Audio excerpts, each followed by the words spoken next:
alav shalom.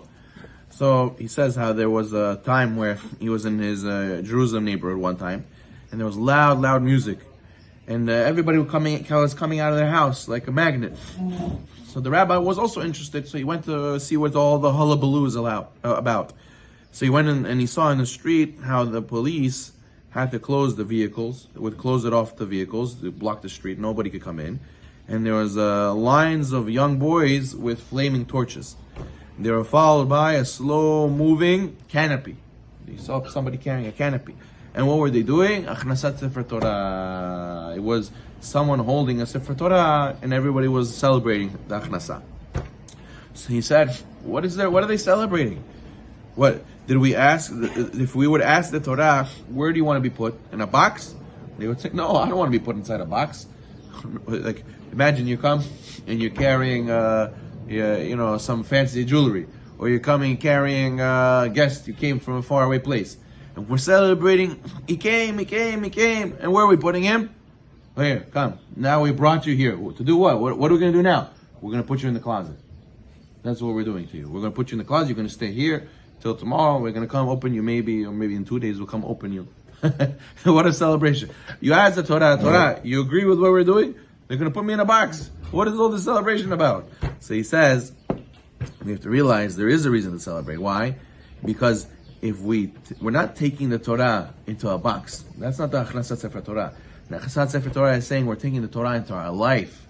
We're taking the Torah that we study in the shul, we're going to bring it home to our living room, to our bedroom, to our kitchen, to our office, to our car. We're not saying we're going to put the Torah in the ark and leave it there. We should cry if we do that. We're going to use it. We're going to bring it to our lives. The Maggid Duvna one time came to a very fancy shul, very furnished shul. And the Torah was covered with a silver crown, real silver crown.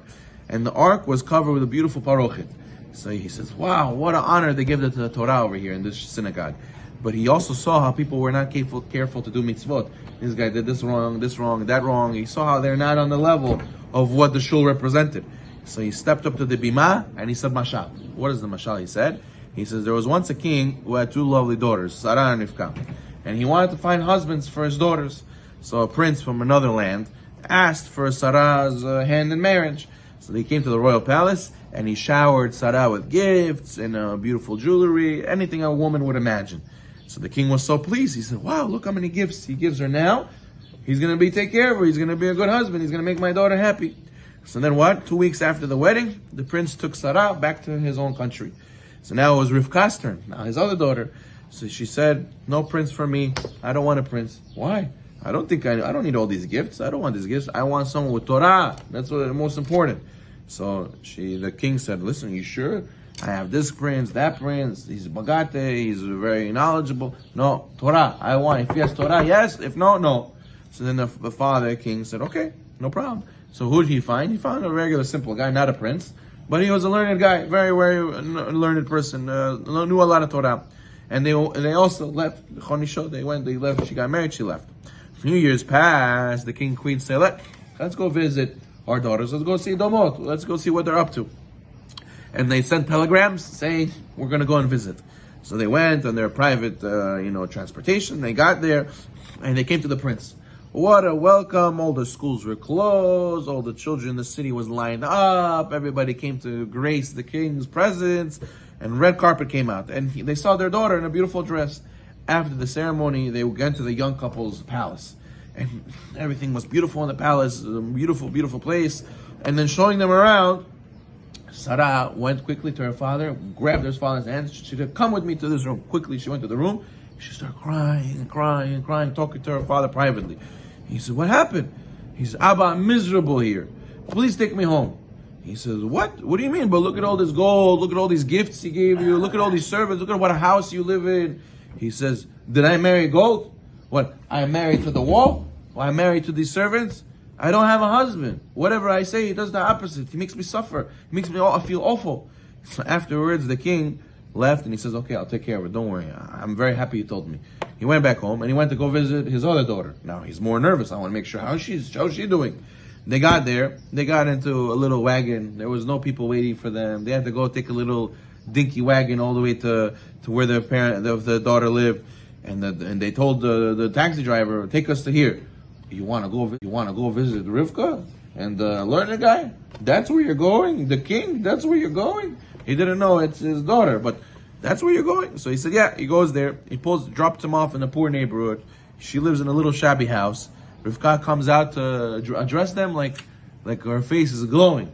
She's so happy. And he said, what? You're so happy? How do you live like this in this place with these people? Unbelievable. What are you doing here? He said, Abba, I'm very happy. Did I marry these walls? Did I marry the neighborhood? Did I marry the neighbors? Did I marry the servants? Nothing.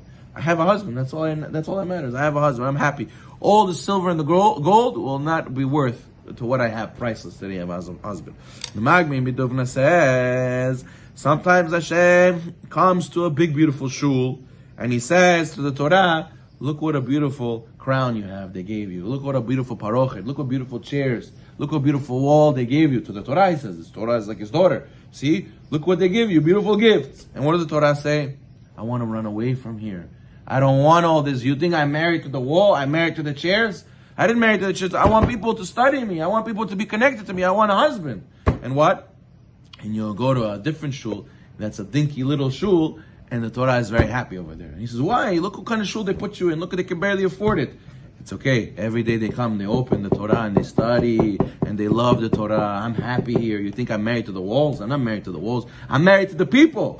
And therefore, says the Magen Miduvna, we have to realize that there's some people who say, yeah, I donate to the Torah, I support Torah, and look, I made such a beautiful building, and look, how beautiful our places.